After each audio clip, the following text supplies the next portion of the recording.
মৃত ব্যক্তিরা কিভাবে বুঝতে পারে যে তারা মারা গেছে? প্রথমত, মৃত ব্যক্তিরা বুঝতে পারে না যে সে মারা গেছে। মৃত ব্যক্তির মৃত্যুর পরে আত্মীয় স্বজনের কান্নাকাটি, গোসল দেওয়া, কাফন পরানো ইত্যাদি, এমনকি তাকে কবর দেওয়ার আগ পর্যন্ত সে মনে করে মৃত্যুর স্বপ্ন দেখছে। এমন অবস্থায় সে চিৎকার করে সাহায্যের জন্য বা তার স্বপ্ন ভাঙানোর জন্য। কিন্তু আফসোস, এই চিৎকার বা আর্তনাদ অন্য কেউ শুনতে পায় না।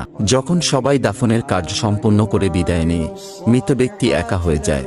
ঠিক তখনই মহান রাব্বুল আলামিন তার আত্মাকে তার দেহে ফিরিয়ে দেয়। প্রথমত, মৃত ব্যক্তি এটি ভেবে নেয় যে হয়তো তার খারাপ স্বপ্ন শেষ এবং সে ঘুম থেকে জেগে উঠেছে, তাই কৃতজ্ঞতা প্রকাশ করে। এরপর সে তার শরীর স্পর্শ করতে থাকে, যা কিনা সবেমাত্র দাফন করা হয়েছে।